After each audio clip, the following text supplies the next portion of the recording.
环球大战线深入世界最前线，全球各地的观众朋友，大家好，我是叶思敏。我们节目一开始先欢迎到场嘉宾，前资深外交官介文吉介大使。思敏好，各位朋友大家好。时事评论员王尚志尚志哥。思敏好，观众朋友大家好。资深媒体人彭华干干哥。主持人好，大家好。观众朋友，今天中东情势，赶快来关心到的是伊朗的飞弹，在昨天指导的是总理纳坦雅胡的办公室，今天也会来关心到包括了沙国的美国大使馆被伊朗这边的无人机给袭击起火。另外最新消息是在巴林的美军基地总指挥部也被轰。今天要来关心的是，难道以色列的铁穹失守了吗？接下来也会关心川普的地面战，他说有可能进行，那么会怎么进行？中东战争全面引爆。赶快来看到，这是最新消息，中东战火全面升级，而且是冲着领导人而来的。伊斯兰革命卫队发射了他的这一款海巴尔弹道飞弹，锁定的就是这个斩首攻击谁呢？以色列总理纳坦雅胡的办公室跟以色列的空军司令部。这个伊朗说这一场行动是成功的，但是已经遭到了以色列最新回应说他们是没事的，这个讯息是一个假消息。我们来关心这一款弹道飞弹，海巴尔射程达到1450公里，是第3代的固体燃料弹道飞弹，主打的就是高超的机动与突防的能力。不过这一次让以色列恐怕还有美国相当担心的原因，就是因为这一次伊朗的打法跟过去在去年的这个12日战争的打法开始出现不一样的变化了。伊朗这一次不再只是用所谓的这个饱和式的攻击，用无人机进行饱和式攻击，它开始转变这种分层的攻击，一共是会出动2波。我们来看一下细节。首先，伊朗会祭出它的第一波是用它的低阶的武器，像是大量的火箭弹跟无人机，先来消耗以色列的这个拦截飞弹的库存，接着第2波它才会再次出动它的高超音速飞弹来打穿实际的以色列的防空网。我们赶快透过最新的画面，也就是最近期伊朗的攻击，来看它的这2波攻击是如何进行的。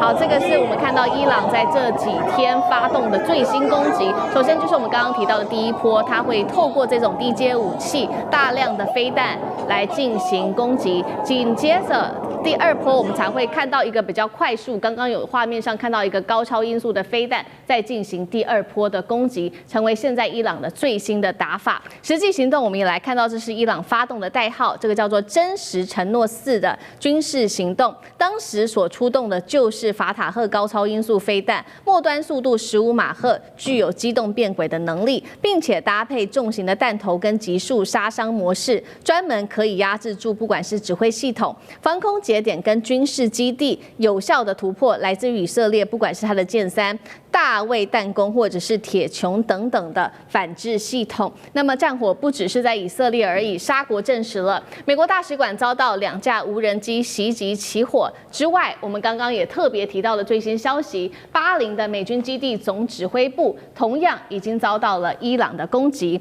节目一开始要特别请教大使怎么看了伊朗这一连串的攻击，包括运用它的高超音速飞弹来突防，是不是包括了这个纳坦雅胡的办公室铁穹都挡不住吗？这样子做是等于是斩首吗？以色列的防空神话有没有被打穿？大使怎么做解读？我想伊朗这一波的这个飞弹跟这个无人机攻击啊，它有2个目的，一个是当然是报复性的啊，第2个就是威慑跟吓阻性的。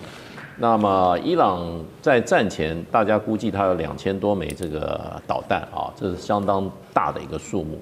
那它的无人机过去在这个俄乌战场上表现就非常精良哈，而且数量非常的大。那么2天以前，这个伊朗当局啊公布了一个影片，他们在地下道里面哈，一个地道里面哈，也是地下的一个大的一个基地里面啊，囤积的那个导弹跟这个无人机的数量看起来是琳琅满目啊，数量非常的庞大。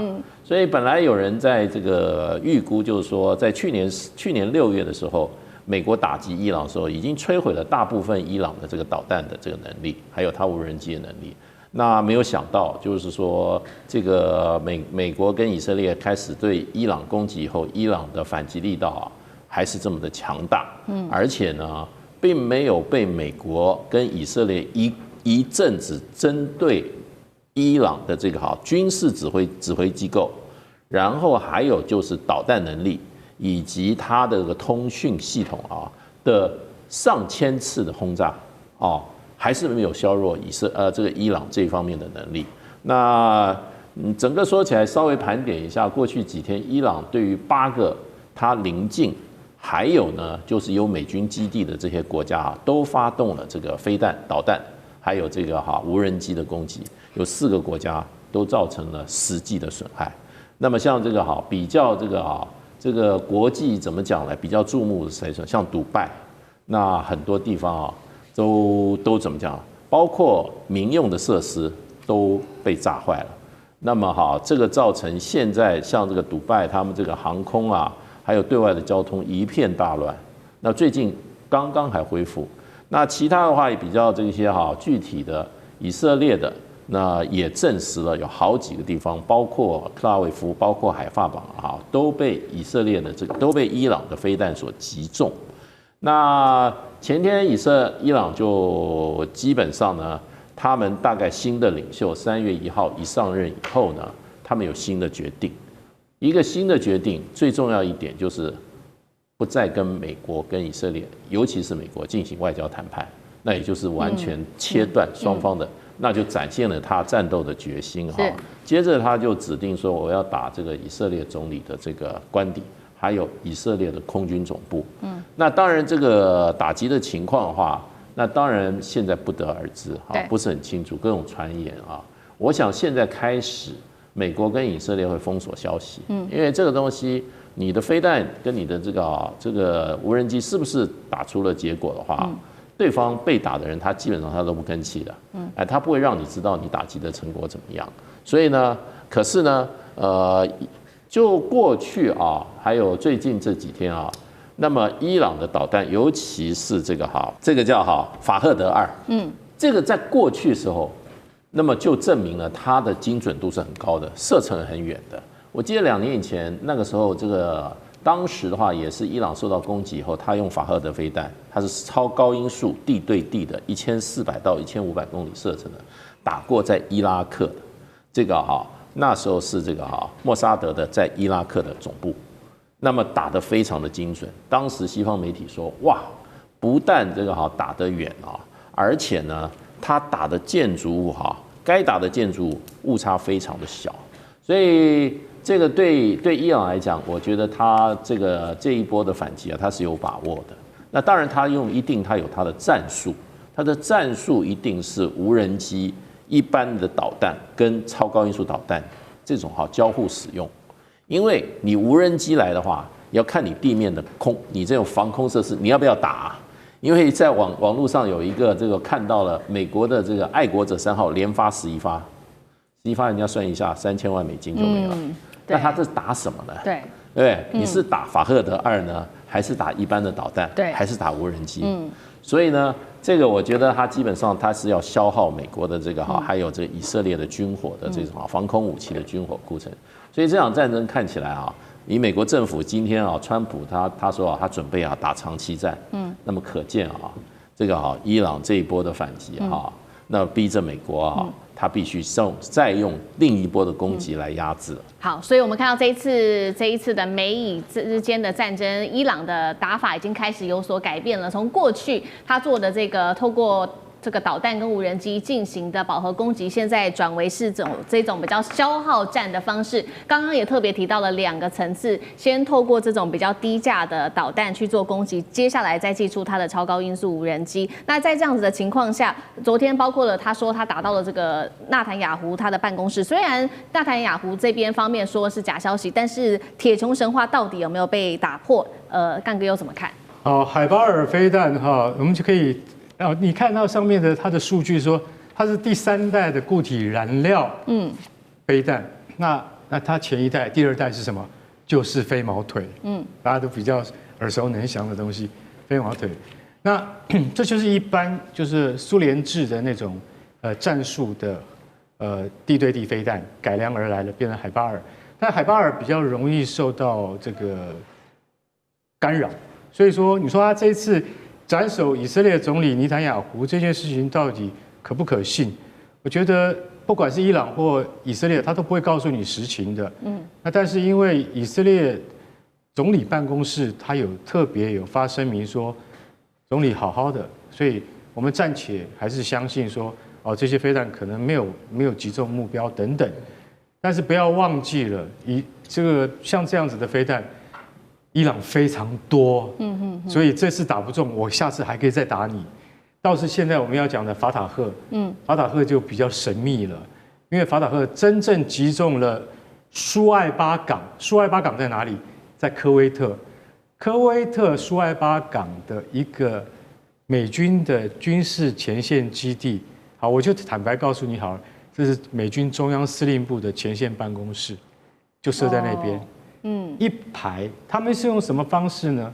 因为像这种前线办公室的话，他们没有固定的建筑物，它是一排的货柜车在那边，你看起来像货柜，里面真的进去一看，你就好像是无人机的指挥基地一样，非常的，它有大型的屏幕啊，然后参谋很多，所以为什么这次法塔赫打中了那个苏艾巴港的基地的时候，美军有说3人死亡，后来更正是6人死亡，重点是18人负伤，受伤的人数现在又在攀升当中，怎么会一次有这么多人呢？一个美军基地怎么会同时有这么多人负伤或是殉职？就是因为他用的是法塔赫飞弹，法塔赫飞弹是高超音速武器，它的任务是专门对付敌人的反飞弹阵地跟系统。那所以说，它的弹头动能在1000公斤以上，它如果打下来的话是一片，它不像飞毛腿飞弹打下来是一个点，所以你会发现说，法塔赫这种飞弹怎么能够造成这么大的伤亡的原因，就是因为它是从大气层外再回来打的，所以它的动能非常强大。那当然，它的这个坐标也要很精准。一般来讲的话，美军在基地周边应该会有反飞弹系统，对不对？然而这个飞弹就是专门对付反飞弹的，而且它这次对付的是静止不动的一个公式，就是什么？就是你的办公地点，货柜车办公的货柜车，美军中央司令部的前线办公地点，所以这次才会有这么多士兵伤亡。所以大家要晓得说，美军在空袭伊朗的过程中，的确没有损害一兵一卒，但是这次被法塔赫飞弹给打中了，损伤是非常惨重的。所以这件事情对美国而言教训是很大的。我相信不会只有死伤这么多人，因为你要知道，那一个办公室群至少有大概50-60名这个高级参谋以及非常精于操作无人机的士兵啊，以及前线的参谋。所以说不太可能只有这样的伤亡。是，我觉得当然美国的数据到最后会告诉大家，它不像伊朗会比较晦暗一点。对，所以我们可以继续看下去。如果伊朗有更多这种飞弹的话，那恐怕精准打击的效果会更好。不过专家的猜测跟理解是，法塔赫飞弹的数量不够，不然的话早就拿出来用了。这样。好，那现在美方面对还有以色列面对来自于伊朗的压力，不管是导弹或者是它的无人机，甚至有没有排除这高超音速导弹，都还要持续的做关注。不过呢，美方现在持续的针对伊朗在做极限的施压。川普最新回应了，他说呢，最猛烈的打击到现在还没有展开，他要注意的是下一阶段，他说会更严厉，不排除川普说了会派遣地面部队。一位美国的高级官员也说了，接下来的24个小时之内，美军会大幅加强攻势。国务院最新已经要求14个中东国家的美国公民都尽快的撤离。那么，伊朗先前曾经宣称在科威特上空击落3架 F-15的美军战机，那美方已经站出来澄清了，他说这只是友军的误击。不管怎么样，现在可以看出来，美伊战争他们的这个战争的风险持续的升高当中。川普说的不排除地面战，有没有可能真的进行？如果真的发生的话，中东会不会迎来全面战争？上这个又怎么看？眼前川普最大的这个有个新的考验哈，就是他等于对伊朗开火，或包括特别把哈米尼打死啊，这个斩首，他现在必须要提交给国会，也就是说，最后国与国之间如果真的要战争的话，美国国会得要通过。所以现在川普已经正式提出来，那美国国会会通过吗？会不会像关税战那样子？其实还是这个关税的权跟现在这个开战的权，其实还是国会的哈。总统可以决定没有错，但是国会得要同意，这是眼前的一个很大的一个关键。但是都知道，川普其实向来都是会先丢出一些英文叫 future vision， 然后下一个阶段的一个东西，或者是说夸口的东西。我们知道，其实在川普在打的时候，刚把哈米尼弄死的时候呢，斩首行动完之后，他立刻说：“哎，这个伊朗这个地方，他有3个可以接班人，然后他再看哪一个可以跟他来谈。”所以他就立刻说3道4，可是事实上最后证明根本没有人要跟他谈，而且他一开始以为可以就碾压式的透过威慑你，还把你哈米尼把你斩首之后，你们大概就乱成一团，你们大概就得要投降了。可没有想到，不到24小时，接班的这个3个主要的团队，马上立刻就可以把这个回击。这令人赞叹哦！在全世界都这样，也不是乱打，而且还包括周边的胡塞组织啊，包括的真主党。其实现在特别是在整个以色列的各大城市的上空，不只是只有伊朗的这些火箭弹，跟包括他们的导弹，其实还有其他的这个搭配的一起穆斯林兄弟在攻击。但我们刚刚讲，除了他第一个部分他夸口说要跟我谈，第二个这个最新夸口就是有关于地面部队这件事情。当然，现在最新还有第3个夸口是什么？他说武器，因为如果你要打地面部队，你要先算算你有多少武器吧。除了飞弹之外，然后川普最新的说法是武器是无限多，他现在是这样夸口说，特别是中高型的武器绝对没有问题哈。所以这些夸口本身都看得到，川普其实是商人，所以他很多东西的放话的东西，这就像是他会投射下一个他具体的目标，所以他描述这个东西，但是是虚实，其实不见得。他都是先画给，然后之后再来调整。要知道，如果真的打到地面战，很恐怖啊！这不要说是国会同不同意，乃至于他自己本身就要真正进入实质的衡量。对，要知道3个角度：第一，美国永远都在打代理人战争。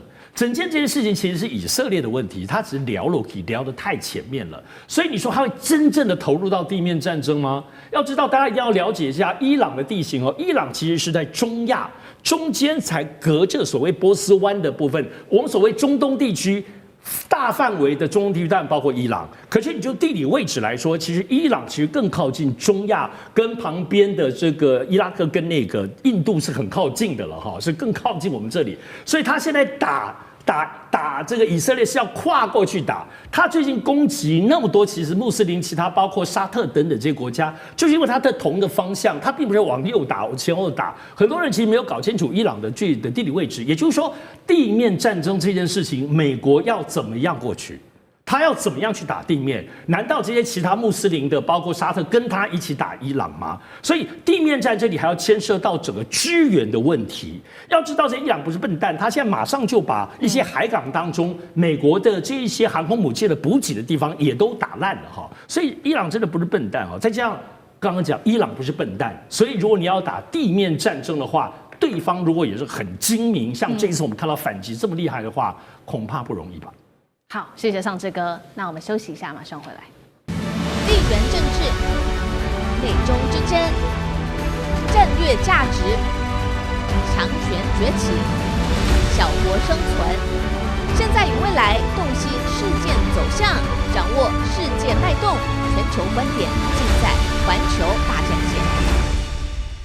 赶快来关心美伊战争在开打之后，没有想到现在恐怖攻击，尤其在美国当地的恐怖攻击正在遍地开花。另外影响到的就是伊朗最新祭出制裁，它要封锁整个荷姆兹海峡，并且已经布了6000枚的它的水雷，封锁住海峡。伊朗直攻川普的2大命门，恐怕影响到接下来川普的支持度，甚至接下来的选举。赶快来看到现在中东问题已经烧回到美国的本土了，川普没有料想到吗？美国现在内部正在掀起的就是反战示威了，而且在多个城市正在爆发当中。赶快看到地点，包括了有亚特兰大、波士顿、拉斯维加斯等等的大城市，还有再来看到白宫以及纽约时报广场都爆发了民众的抗议，他们怒吼。不要美军介入在中东地区。真的是这样子吗？赶快来看到细节的最新民调，目前只有27%的美国人是支持川普对伊朗动武的，反对者高达了43%，56%的受访者更是认为川普啊，你已经过于倾向动武了。共和党的内部人士42%的人也直言，这样子做其实对美国是不利的，对川普是不利的。一旦出现美军的伤亡，就会降低对于川普的支持，而伤亡人数这一场战争到现在也是一个资讯战。伊朗这边给的数字比较高，他说美军现在伤亡人数560人是伤亡，其中还有6名是 CIA。美军中央司令部最新在今天早上给出的数据，则是澄清目前是6死18伤。当然，这个数据仍然是在统计当中，不管怎么样都会影响到川普的民调。而现在还有更敏感的消息，就是来自于前 FBI 的官员特别做的示警，他说伊朗可能唤醒潜伏在西方的休眠细胞，也就是从1980年代开始，这一些行动就已经渗透在网络里面。现在点名这一些报复行动可能被唤醒，也就是可以看到最近的2个重大的枪击案发生在德州跟俄亥俄州的案件，都被列为是跟美伊战争之后的恐怖主义是有关系的。现在案件的侦办也朝着这个方向来去做调查。这一些所谓的休眠细胞启动之后，美国真的有能力完全的来防范吗？如果恐攻真的扩散，接下来对于川普有多大的冲击？大使怎么看？对，我觉得这个 FBI 的还有德国官员，他们是非常专业的啊。其实，在这个上一次美国反恐行动这个之前，也是911之后，美国搞全球反恐。其实那个时候，其实这个回教极端主义他们就用所谓的不对称战争，比如说攻击美国的这个世贸大楼，就是不对称战争。那当时美国其实国土是相当开放的，可是911以后，美国就把国土安全部出来就把这个整个国土搞得水泄不通。可是呢，当时美国还是很多防不住。不过美国有一个情况，它是比欧洲好的，所以德国像欧洲他们是很紧张的，就是说美国的所谓的本土的这种恐怖主义是比较少的，这种欧洲很多。欧洲你比如说法国有600万到1000万的这个穆斯林的第2代跟第3代，他们因为宗教关系，在当地是没有办法融入当地社会，所以他们有反社会倾向，而且呢，他们是很同情穆斯林其他穆斯林国家的处境的，所以他们是土生土长，比如说是德国人，土生土长的法国人，甚至土生土长的英国人，可是他们也会变成恐怖分子。很多当时这个圣战组织在这个中东一号召，很多英国、法国，甚至比利时、欧洲的很多，在当地出生的那是当地的人他就回去参加圣战组织了，就有点像犹太人今天犹太一打仗全世界犹太人，不管你是德国人、美国人什么哪一国人，都回去打仗一样。那这个对穆斯林呢也是有情况。那现在过去很长一段时间，其实穆斯林跟西方世界的关系是比较缓和的，那么中间也有很多的互动。可是这场战争如果一打起来的话，那这个穆斯林跟这个尤其这个波斯的穆斯林，还有就是什叶派的穆斯林的话，那么在很多西方国家它可能就会产生一种不满、反社会，甚至走向极端。像美国现在德州这个案子基本上就是这一类，他就是一个穆斯林，是，所以川普做事情是非常莽撞，他是怎么样？他是外科手术式的，可是呢治标都不治本。川普做任何事都只是治标不治本，而且他都是会留下非常这种所谓的未来的灾难，他都不管。所以呢，他今天这个做法，像 FBI 还有这个德国这个欧洲人尤其紧张。你知道，美国有一阵子在检讨他的免签政策的时候，要把英国剔出去。英国英国公民拿英国不能用免签进这个美国，为什么原因？就是美国有一个给免签的标准，说你不能有本土出身的恐怖主义。结果英国好多个，那这个就是说，在英国你去看英国国会，现在看起来阿三的戴个头吧，还有这种非洲人，还有穆斯林，都已经进到他国会对不对？英国是不但在妥协，维持社会的和谐，可是他社会还是很那个对立这个宗教之间对立还是很严重的。那你今天美国这个川普这样一搞的这个穆斯林的极端主义又重新再抬头的话，美国可能受害还浅，欧洲可能是首当其冲。所以这件事情，我认为他们的警告是非常真实的，也非常可能会发生的。这个川普是想都不去想他的。好，这个极端主义、恐怖主义可能在国际社会上多国持续的蔓延。那包括了刚刚除了欧洲国家现在很紧张之外，我们看到美国的民众，很多民众也走上街头。现在其实共和党也蛮担心会影响到他们的选票的，这个是第一个现在共和党内部担心的事情。那第二件事情也有可能会影响到川普的选票的，就是有关于荷姆兹海峡被封锁，接下来对于整体这个石油价格是否引爆通膨的影响，恐怕也会冲击吗？我们先来看到是因为这个伊朗已经正式宣布要封锁荷姆兹海峡了，然后他也说呢，对于经过的船只会开火，并且在这边部署了6000枚的水雷。这一条海峡有多重要？每天呢有约通过1900万桶的液体的燃料，占全球命脉的1/5。JP Morgan Chase 也特别做警告，如果这个海峡封锁25天，中东的主要产油国恐怕就会被迫停战。到时候布兰特原油的价格就会飙破$100。那么很多的美国人就说了，只要汽油上涨，就会降低对于川普的支持，等于再度打击川普的选票吗？像这个怎么看？没有错，我觉得现在对于川普来说，国际上对他没有太多压力，因为现在其实中国跟俄罗斯其实跟伊朗关系好的，他们也都没有对于伊朗有什么实质当中处在这个对立的阵营。那我们看欧美的部分的其他主要的国家，目前为止也都还是保持疏离，也没有说马上就站在以色列或者是美国这边。特别是以色列此前对于加萨走廊的部分，让欧洲很多国家是根本基本上是大家有点半翻脸的状态。所以其实对川普来说，他最大的压力其实是内部。国内的压力，而且众所皆知，这次打伊朗有很大的原因，也在于他是为了希望有个胜利。要知道关税战啊，跟国内很多东西都让他真的 ICE 的事情，让他灰头土脸哦。所以这次打伊朗也包括了一种，我觉得是一种私人的私欲，就是说他必须要在国际上，因为现在委内瑞拉那个部分其实就绑架人家总统，也没有什么多光荣，所以他还是要有个胜利感。所以呢，伊朗的原因包括，所以可是现在看起来好像会陷入泥淖哦。两大泥淖，首先第一个当然就是荷姆斯海峡。荷姆斯海峡，我们刚刚其实四明讲了很多这些数字，但是我建议大家去查一下荷姆斯海峡的真实的地形，因为荷姆斯海峡从整个波斯湾、红海那边出来，要到印度洋，它这个整个是唯一的这个出口。在这个荷姆斯海峡，它其实看起来，不是很多船可以走吗？不是，它那边有很多岛屿，有很多暗礁，它的深度只有60公尺左右，而真正能够走船的，大概不会有暗礁碰到，就只有2公里。那个海面只有2公里，能够前前后后走这些游轮，2公里什么概念啦？那些游轮是多大？而且其实那2公里不是很安全，只是说相对安全。所以为什么现在在那边大家都不敢走？你只要走在2公里，随便就可以把人打下来。这是现在最关键，荷姆海峡封闭的原因，不只要打，因为它没有别的方式走。所以影响所及，现在对于全世界，我们不要说别的了，单单就日本。90%以上的油跟天然气来自于就是荷姆斯海峡供应，所以现在高市长呢已经进步一直叫伊朗要赶快解决这个问题，讲这白痴话哦。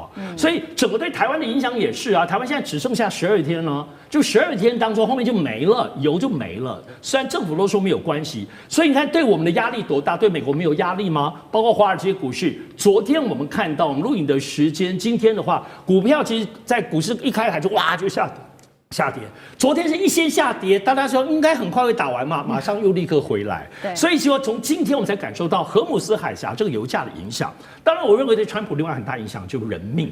现在刚刚其实提到，在伊朗说里面死了500多个死伤，然后美国说没有，可是你可以看到从川普跟美国军方表示的东西，其实都有在暗扛数字，而且我们看到伊朗打了27个基地。东打西打当中，你说能够死伤这么少呢？我是不相信的哦。所以如果一旦这种莫名其妙死伤，而且要知道打仗最怕遇到谁？遇到不怕死的。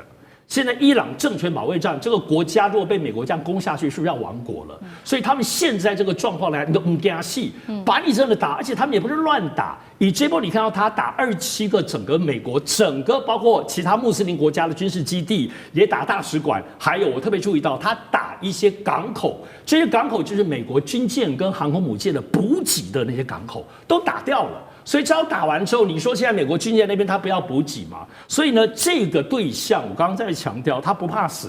他现在如果硬要跟你杠上去，可是美国或川普是怕美军死伤太多，对他产生后面的影响的。对，好，所以我们持续看到，那现在伊朗等于是加大力道嘛？刚刚特别提到，不管是打军事基地、大使馆、港口，不只是打在美军影响的部分，还有以色列。那么现在战火持续的外溢到其他的地方，中东几个很重要的地点，包括了杜拜、杜哈、阿布达比、科威特，持续的传出爆炸声响。英国驻塞浦路斯的基地也遭到无人机最新的攻击。即使我们现在看到这些西方国家很紧张哦，寄出了警告也都没有任何作用。英法德国都说要准备对等防卫了，但是伊朗持续强调这是他们合法的权利，防卫行动是没有上限的。那中国呢？中国如果在这个时候出来调停，到底有没有用？外长王毅已经跟伊朗、法国、阿曼通话了，希望美以可以立刻停火，到底有没有用？干哥怎么看？好，你看嘛，就是伊朗他的报复，他对于杜拜，我们最早听到的就是说伊朗的那个报复是在杜拜国际机场然后现在连那个帆船饭店都被击中了，所以大家就会觉得说，这个伊朗他不是随便打的，他会选择什么？在国际声量很高、能见度很高的地方，国际机场不要开玩笑了。但是我们可以知道，它最多顶多是用到见证者136型的无人机。为什么？这个无人机可以飞1000公里，但是它的战斗部很小，也就是说它弹头威力不大，所以造成的损伤很有限。可是它会分别去打杜拜、去打阿布达比、去打科威特，然后像我刚刚讲的，用法塔赫去击中了苏埃巴港，就科威特的港口，你就会晓得说，它其实是有步骤在做的。那所以老实讲一句，它现在不但可以在这4个国家里面动手动脚，你就会觉得说，其实它的报复这个能量蛮可观的，还打到哪里？塞浦路斯塞浦路斯在哪里？在地中海可以打到那么远的地方去。所以我今天就坦白讲一句，他不是没有能力打，而是伊朗其实老实讲一句，他在所有阿拉伯世界之中，他的科技水准是最高的，但是他的实战经验是不够的。所以我认为，这战争如果再拖长的话，对谁都没有好处。伊朗经济已经很凋敝了，那像刚才上次讲的，19000吨的原油跟天然气，这里面包括台湾的台湾已经很多专家今天在早报上面也讲了，台湾的 LNG 天然气怎么办？再打下去的话就没得用了，你知道？就是那个船根本开不过来嘛。在这种情况底下，我觉得王毅部长你应该要赶快出面。为什么？出面呼吁美国在安理会上发挥我们中国的影响力，遏止美国再继续这样胡作非为。你知道，就在昨天安理会里面，美国的大使跟伊朗大使2个人针锋相对，结果伊朗大使说：“你们再这样不遵守国际法，自然会有人制裁你们。”然后那个美国大使就一直在讲，我们完全没有违反国际法。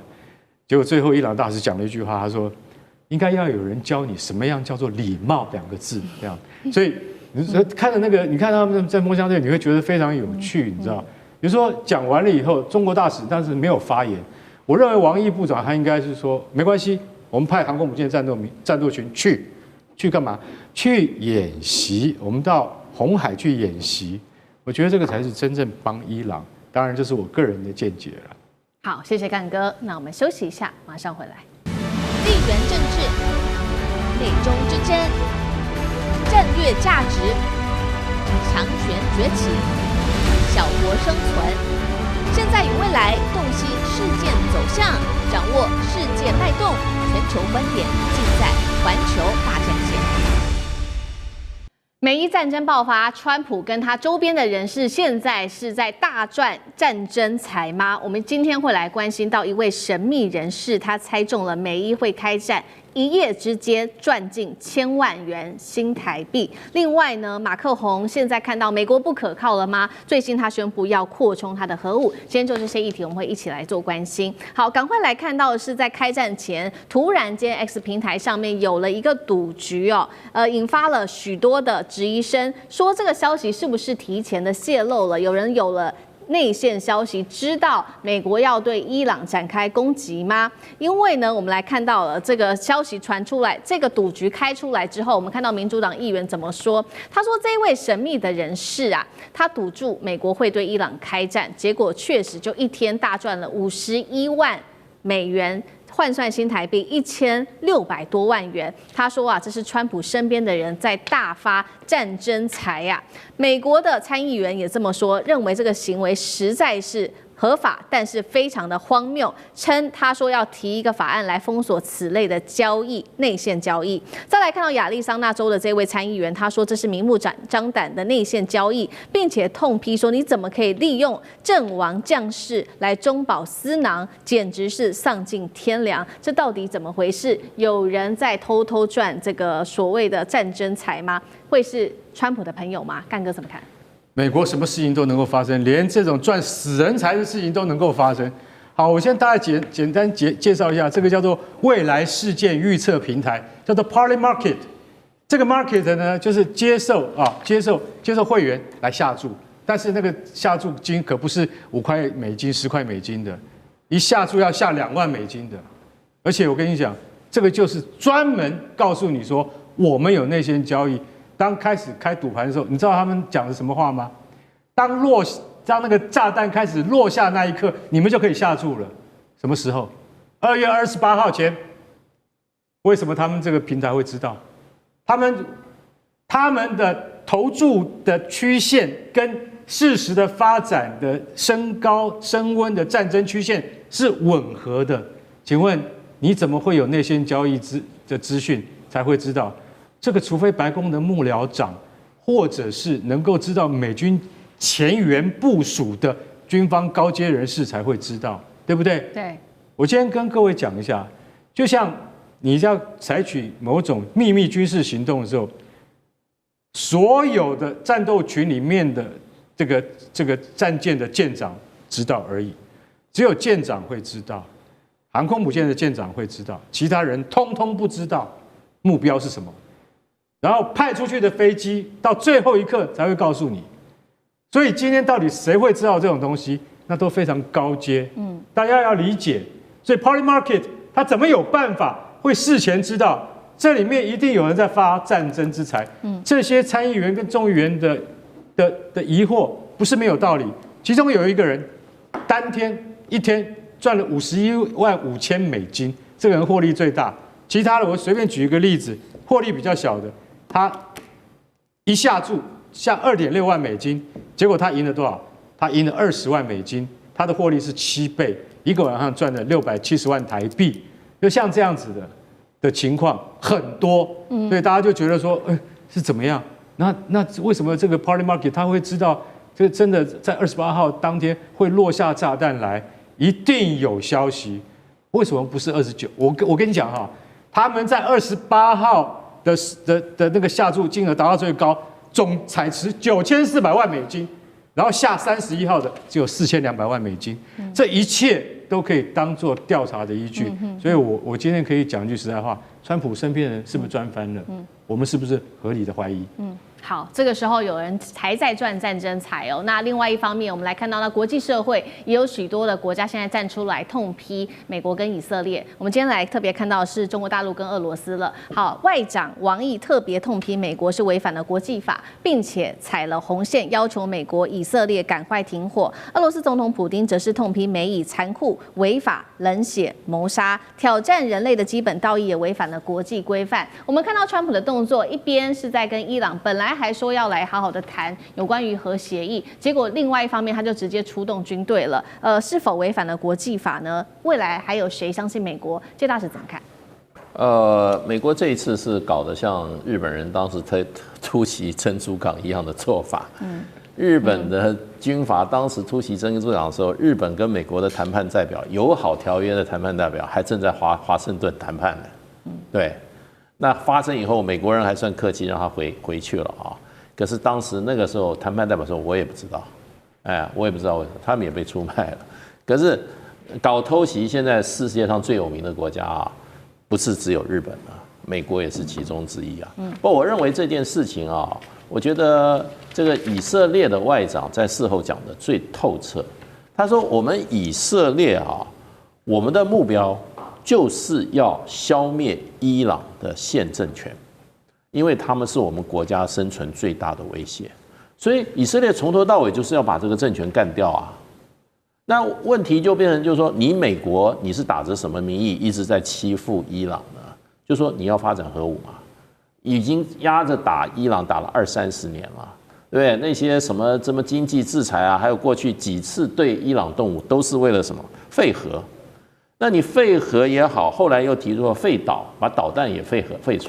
那你怎么会把人家政权整个怎么样？40几个人一起端掉，而且最让人无法接受的是说，你们还在谈判中，而且谈判第3轮谈判还说谈判的成果非常好，因为当时伊朗也很高兴说这次谈得非常好，然后呢，我们已经做出让步了，对，那时候这个卡达外长也说，哎呀，他们已经怎么讲？伊朗已经同意啊，要怎么样？他永不发展核武，然后要把既有的这个核，就是说这个浓缩铀还要交出来。讲的结果就打了。我认为其实美国一直是2手策略，甚至3个战略一直在进行，只是说正在谈的时候呢，没想到突然他们掌握了这个科梅内伊的行踪，情报。情报，哎呀，这是天载难逢的，这就要看川普一个人决定啊。这个是怎么讲？没有武德的作风，不是大国应有的行径，对不对？偷袭人家去炸别人，那就会造成这个结果。那川普一定是他最后敲板的嘛，对不对？最后呢，那他才不管谈出了什么结果，就把真面目放出来，我就是消灭你这个政权。所以呢，我觉得这个伊朗现在呢，他基本上就变成伊朗为什么最后不谈判了？因为什么？我谈也是死啊，我不谈，搞不好还有活路呢。是，所以呢，伊朗现在只有抵抗一条路了，不可能再谈判了。好，所以我们现在看到，那谁看在眼里？就是法国总统马克宏看到美国这种不讲武德的一个方式之后，现在最新消息来自于法国总统马克宏，他这样说的：下令全面增加法国的核弹数量，等于是1990年代以来首度的扩充了它的核武，而且呢，未来不会公布核武的数据。马克宏怎么说？我们来看一下。马克宏说，法国的核主力新阶段，我们正在走上所谓的先进核主道路。他还说，想要自由就必须令人畏惧，想令人畏惧就必须拥有强大的实力。像这个怎么看？哇，马克宏这次提出有关于他这个核威慑，法国自己要走自己的核弹大国路线哦，还是让大家还是吓了一大跳。因为这不是他过去的个性了哈。虽然法国人确实都很一厢情愿，而且自以为是，活在自己的世界里头，这个概念也是，但是不太一样。那么，首先我们必须要来盘点一下，法国在整个欧洲国家里头，法国确实是拥有核弹数字最多的国家。那么，他们有大概约莫300枚左右。那么，而且它的核弹的发射可以透过潜舰，可以透过军机。那么，另外一部就英国啦。这些其实过去虽然都有做核弹能力，可是要知道1990年代呢，到现在已经将近30-40年都没有再进一步发展，比如说没有更厉害的导弹等等。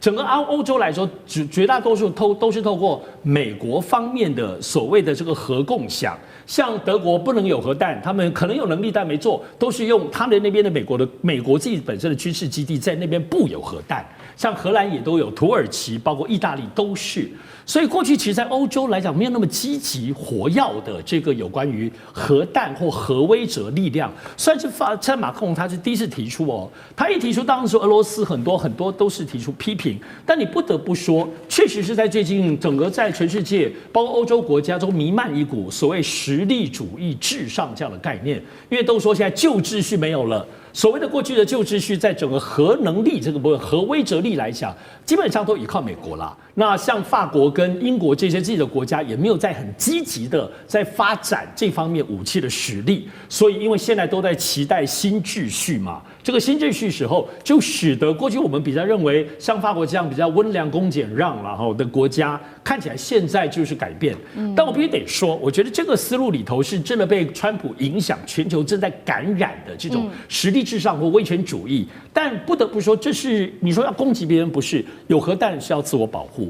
我觉得大家在这次看到，就是因为现在伊朗核弹还没有弄好。对，你看北韩呢？对，北韩小猫咪啊，相对来说，可是核弹就是有了，美国就不敢轻易动它。我相信这也是背后的一个很重要的因素。好，谢谢尚志哥。那我们休息一下，马上回来。地缘政治、美中之争、战略价值、强权崛起、小国生存，现在与未来洞悉事件走向，掌握世界脉动，全球观点尽在环球大战线。来关心的是中东战火燃烧之外，现在另外一个地方战火持续的燃烧，就是今天要来关心到的南亚地区的战火同步点燃了。赶快来看到的是巴基斯坦跟阿富汗正式的开战。巴基斯坦对阿富汗的首都两个地方，我们先来看到它的克巴尔，还有它的坎达哈等等的重要城市展开了全面的空袭。主要的冲突核心还是2点哦。第一点就是这个是殖民时代画下的杜兰线。第二个事情就是有关于俾路支的问题，常年牵动的分离的一个势力。赶快来看一下，过去几年双方都是小打小闹，没有想到这一次巴基斯坦就开始直接宣布进入了战争，进入了一个开战的动态。那么现在的战机如何？来自于巴基斯坦跟阿富汗双方都有自己的说法。巴基斯坦说了，他击毙300名阿富汗士兵跟武装的势力。那么塔利班最高领袖跟多名的高级官员更在空袭中身亡了，这是来自于巴基斯坦的说法。阿富汗怎么说呢？他说超过巴基斯坦80名的巴基斯坦士兵都阵亡了，还虏获了一架来自于巴基斯坦军机的飞行员。重点来了，双方在去年10月才停火，为什么在这个时候突然间全面开战呢？现在专家特别解说，他们认为就是因为中东的战火现在持续的延烧，引发了西方国家跟印度都把所有的注意力都放在美伊战争当中了，所以这个巴基斯坦才趁这个空档时间、破口时间发动了战力。介大使怎么看巴基斯坦这一次的出手？主要的关键？对，当然就是时机啦。不过巴基斯坦的这个外长啊，前一阵子啊，突然出现在印度，跑到印度去访问了，就是公开跟印度怎么讲？好像是联手，这个对巴基斯坦来讲是无法接受的。所以巴基斯坦在打这个阿富汗的时候，他也特别指责了印度，他说印度是这个地区的一个乱源。那印度当然就是巴基斯坦的敌人，就是印度的朋友。那他要靠这个在巴基斯坦之内的，就是说巴基斯坦的塔利班来颠覆印度的这个巴基斯坦的这个内部的这个安全。所以我觉得就是说，这个很多重因素下，让巴基斯坦下定决心来进行一个整顿。不过这是一个历史里有它的老问题。那谁种下的这个导火线呢？又是英国人。英国人当时在统治这边巴基斯坦也是他的，阿富汗巴基斯坦还没有了，那时候只有个印度，对不对？印度跟这个阿富汗之间呢，都是英国的殖民地。他在印度跟阿富汗中间画了一条线，这条线画得很过分，把当初的这个普什图人，不是普什图人的这个土地中间给你画一条线，一半属于阿富汗，一半属于谁？一半属于当时英国的印度，就留下了一个种族冲突的一个导火线那你知道普什图人是这个阿富汗的主体民族，阿富汗也是多民族国家，普什图人大概占43%。那普什图人在巴基斯坦也是一个重要的一个民族，可是他在巴基斯坦的这个所有的人口也占14%。可是就普什图人他两边都有，所以呢，当时在上个世纪70年代，苏联这个攻占阿富汗的时候，那个时候这个好，巴基斯坦是跟美国人站在一起的，所以呢，他们就暗中扶持了现在的塔利班。所以塔利班跟巴基斯坦关系是非常密切的。可是呢，随着战争的打一打，很多这些在这个普什图的塔利班呢，在这个阿富汗被剿了，不管是被当时苏联剿还是被美军剿，他就逃到这个巴基斯坦境内，所以巴基斯坦也成立了一个塔利班，叫巴基斯坦塔利班，巴塔。那巴塔最后呢，变成了他的民族主义爆发，手上有了一个武器，民族主义爆发就变成巴基斯坦内部的分离主义，所以呢，他们寻求独立。那这对巴基斯坦真的是他的一个核心利益的挑战，再加上印度在后面怎么给枪给炮，还给支持，听说还有美国，所以这个是巴基斯坦在它的西部的国土里面的一个隐患，它必须要解决的。再加上印度跟这些所谓的巴基斯坦塔利班结合以后呢，再加上再跟这个巴塔阿塔联手，再加上印度，所以三者一结合，那巴基斯坦就动手了。是，好，那同样的问题，尚志哥呢？我想过去其实巴基斯坦跟这个阿富汗之间都比较多都是边界纠纷跟一些军事的摩擦，没有像这么大规模。可是我们毕竟还是从地理位置上，如果大家来看现在除了中东地区之外，靠近中亚这边中东地区，其实就是伊朗州旁边就是阿富汗，阿富汗跟巴基斯坦接壤，巴基斯坦就是在刚刚大人讲的，就在印度跟阿富汗之间，某方面它在处在一个夹击的状态。所以确实这两边，它东边跟西边，一旦这双方稍微大家眉来眼去，我觉得巴基斯坦就会非常大的警觉，它避免要夹击。所以是不是也是一种预防性的这种攻击，跟川普一样的？第二个还是在军事实力啦。他这次其实巴基斯坦主导，如果不是这些年包括中国大陆给他军事的赋能，他现在包括军事实力上面远远赢过这个阿富汗。阿富汗现在不算是一个过往我们思考当中国家的这样的军事实力。塔利班政权在美国之后把阿富汗其实丢在一边之后呢，它里头就野蛮生长，也并没有在经济或经贸乃至军事实力上当中，这10几年来是一个系统性的成长，还是有一点就是你知道就是这种所谓这种野战的状态。所以巴基斯坦相对来说真的是正规军所以这次打阿富汗为什么打的真的是摧枯拉朽？当然我认为第三个最大的状况还是在于最近因为所有的整个大家的关注都是在中东，先前紧张情势，隐约还是觉得巴基斯坦有点趁火打劫了。就是说他现在打的时候，如果换做平时大家会很关注在南亚这一带的冲突，以巴基斯坦难道你要并吞部分阿富汗的土地吗？但是现在没有人会去思考这件事情，因为现在中东打的这个是由美国在老大哥在打战，你们小弟小猫咪在旁边打，没有人特别在意，所以这就使得巴基斯坦看起来这次是有所准备。从过去已经试探了几次打塔利班打得很顺手，这次的话就全面开打。好，那我们也来稍微比一下目前的战力，就是巴基斯坦跟阿富汗的战力其实是远远胜于阿富汗的。尤其我们要来看到现役军人的数量，巴基斯坦66万名现役军人，那阿富汗17万。再来就是装甲车的数量，巴基斯坦有6000多辆。装甲车。那么我们来看到阿富汗，它是使用的是老旧的苏联时代的存量，主要就是战机了。我们来看到巴基斯坦有465架作战的飞机，那包含了枭龙，还有美军的 F-16跟幻象等等。但是我们看到阿富汗没有任何战机，只有6架飞机、23架直升机。再来，重点是巴基斯坦拥有核武，有170枚的核弹头。干哥怎么看？阿富汗会不会危险了？不是，我们不能用他们2个国家的边境冲突，都是回教国家，都是穆斯林，他们2个人他们的对打是不同量级的，不要搞错。巴基斯坦他的敌人是谁？是印度。印度是什么样的国家？印度要从全世界前面排名排过来的，所以巴基斯坦的武装部队要到60万名，他的设想是我的对手是那种对手，是重量级对手。那他现在对于阿富汗不能说教训，我们不能这样讲。永远不要忘记，在历史上，阿富汗的普什图人没有被打败过，连波斯都没有办法打败他，连蒙古都没有办法打败他。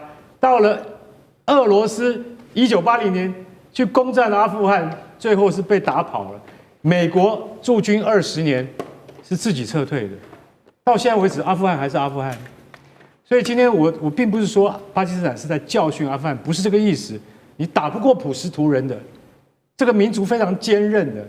可是阿富汗现在是多么悲惨的一个环境。塔利班拿回政权之后，妇女变得更可怜，不能上大学，不能受教育。如果发生了任何的通奸案的话，是被乱石砸死。这就是伊斯兰的法典。所以你要知道，美国占领的那20年，到底他留下什么？他什么都没留下，他就留下一个烂摊子给你。所以我真的不晓得，你知道美国在阿富汗死了多少人吗？6000人而已。阿富汗被美国占领20年，死了多少人？9万人。然后美国花了不是1亿啊，是1兆1000亿美金，换得的是阿富汗现在还是在神学式的政权的手中。所以我真的很觉得巴基斯坦你跟阿富汗之间的边界冲突真的老实讲一句，对于世人一点帮助都没有。是怎么样让阿富汗从这个，它就像伊朗一样嘛？所以你知道伊朗已经30年没有买过一架新飞机了。我今天特别带来，没有买过一架新飞机，伊朗已经没有买过一架新飞机。阿富汗是50年没有新飞机，所以怎么打？他没有办法跟你打，但你不要打他，你占不到便宜。我是觉得伊朗跟阿富汗同样都有那种历史上的那种，就是宿命就是悲惨的宿命。他们是很优秀，但是他们是在现代很可怜的。